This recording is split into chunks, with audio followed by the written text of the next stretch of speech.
Welcome to the Simpler Business Podcast, where we talk about ways to do what you love and serve your people in a way that brings you income and freedom. I'm your host, Marissa Roberts. Join me as I chat with my favorite entrepreneurs about how they simplify their biz so that you can simplify yours.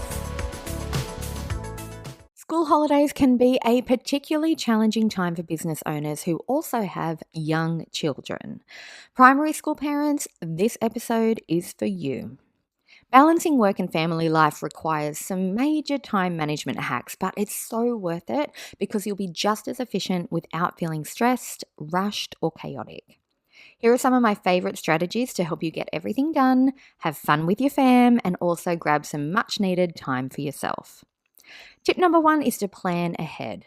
One of the most effective ways to manage your time, especially during school holidays, is to plan. If you're winging it every day, I can guarantee you'll be putting out little fires all day long, and then you'll get to the end of your day and you'll be wondering what you actually got done. So create a detailed schedule and include blocks of time for work tasks and blocks of time for family activities. Use your online calendar to book out specific times for meetings and project deadlines and family fun. And this way, you can dedicate quality time to both areas without feeling like you're neglecting either of them. Now, what to do with the kids when you're trying to work? Here are a few things that worked for me. I liked play date swaps with other parents. So one day you take all of the kids and then another day they take all of the kids and then you get a bulk of time to focus. Or you can set them up to work with you. So I used to plan out my webinars with coloured markers while the kids would colour in their pictures next to me at my desk. A midday movie works really well. If you make midday movie a thing each day of the holidays, the kids get used to having a couple of hours of chill time while you tap away on your laptop. Or you can head to the library. Often your local library will have a school holiday program for the kids, and you can take your laptop and get a few tasks done while the kids are busy. And then also I would let your clients know that you're going to be working different hours while the kids are on holidays. I'm not usually a big fan of working at night or early in the morning, but I can handle it for a couple of weeks if I need to. And if those couple of hours in the morning and a couple of hours at night after they go to bed, that's half a work day if you're working full-time hours. So make the most of that time during the holidays. Tip number 2 is to prioritize your tasks. This, you know what, if I was going to share one tip in this episode, this would be it. Identify the most critical tasks, the things that really have to be done each day, and focus on those first. This is not a time for procrastinating and wanting to do what you love the most. And normally I'm a do what you love first girl, but honestly, school holidays, that time crunch is real. So do the most critical tasks first. Now, the Eisenhower matrix is how I prioritize my tasks. Basically, you put them into 4 categories. I'll leave a link in the show notes so you can see it in more detail. But your categories are urgent and important. These are tasks that you do immediately. Important but not urgent. These are tasks that you schedule into your calendar. Urgent but not important. These are things that can be delegated. And not urgent and not important. These shouldn't even be on your list. Cross them off, and when they become more urgent and important, you can pop them back on your to-do list. When you prioritize effectively, the most important aspects of your business are addressed first, and then anything else is a bonus. This gives you so much more peace of mind. You're not constantly feeling behind, like you're running to catch up anymore. And this strategy also works in your personal life too. So if there are things that you need to get done around the house, you can prioritize them the same way. Tip number 3 is to delegate and outsource. Now, I know I mentioned this briefly in the prioritizing, but I really want to double down on this one. You can't scale your business and have time freedom without starting to outsource or delegate. Now, I love tech and I love automations, but things like bookkeeping and client onboarding and customer service and marketing, they need a real person. And, if you keep trying to manage it all yourself, especially in the school holidays, you are heading for burnout city. Start delegating so you can free up your time to focus on more strategic activities and spend quality time with your family. Tip number 4 is to set realistic goals. I love goal setting. I love to have a big dream goal and then I break it down. But, if I'm talking about the 2 weeks that the kids are on school holidays or the 6 weeks over the summer, my goals need to be a lot more realistic for that time frame if I'm going to stay positive in terms of mindset when running my business and actually be able to have these goals achievable. So during the school holidays, set your goals in a realistic way. Make peace with the idea that your productivity is going to be slightly reduced because of your family commitments. So adjust your expectations, lower the bar for yourself, set yourself some more achievable targets just for those weeks so that you're not feeling overwhelmed and beaten down. Tip number 5 is to use technology to your advantage. You can leverage technology to streamline your work processes. I love project management tools like Trello to keep track of content ideas, tasks, and deadlines, and communication tools like WhatsApp, Slack, or Microsoft Teams that can help you stay connected with your staff or anybody working with you without the need for constant in-person meetings or phone calls. Phone calls, I'm happy to get rid of them.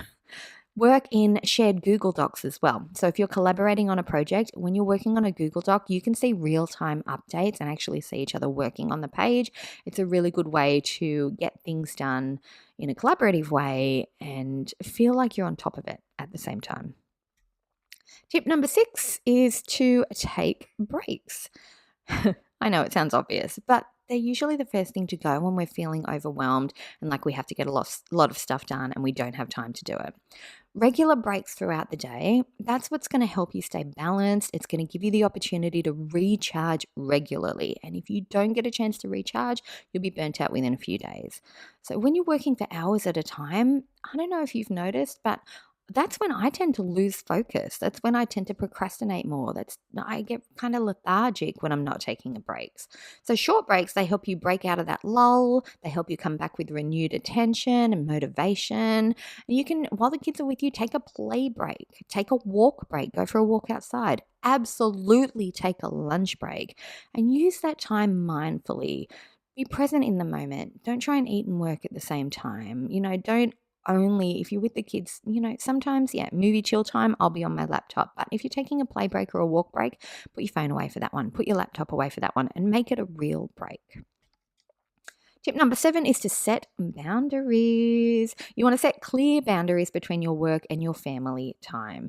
Let your family know when you need to focus on work and don't be apologetic about it. Everybody has needs. Everybody has things that they need to get done, right? So let them know the times that you need to be focused on your work. And if you can, establish a dedicated workspace with a door if possible. Now, if you can't, that's okay. Do the best that you can. You might set up a little temporary workspace on your dining room table. You might use your bedroom with a laptop on the pillow. You might, take an hour out each day when your partner comes home or a couple of hours to duck down to the library and use that. Whatever your version of that works, do it. But try and do something that puts you into work mode that's recognizable by the rest of your family if you can.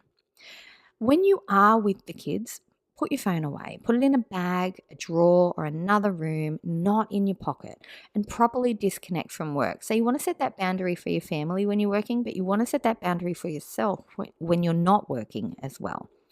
I read an article a few years ago that said even just 10 minutes of one-on-one uninterrupted quality time with each of your children a day is enough to fill their emotional needs cup.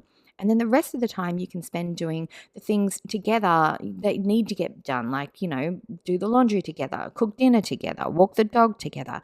That time adds up too. It's still quality time. But that 10 minutes of one-on-one, one person, uninterrupted time, that's going to do the bulk of the connecting for you. And then the rest is just, family life that you do together. That's really helpful as well. Okay, tip number 8 and our last tip for the day is to reflect and adjust. At the end of the week, whether you're on a long school holiday term or you're just doing a couple of weeks, at the end of each week, reflect on what actually worked and what didn't, and adjust your plan as needed to improve for the following week. No one ever gets it perfect, so take the pressure off yourself to do so. Some days life is a balance, some days life is a juggle, but you get better at everything the more you do it, and you know what? As the kids get older, I promise it gets easier.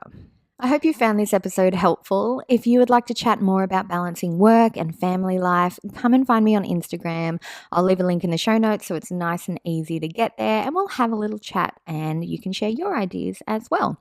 And I'll see you in the next episode. I hope you enjoyed this episode of the Simpler Business Podcast.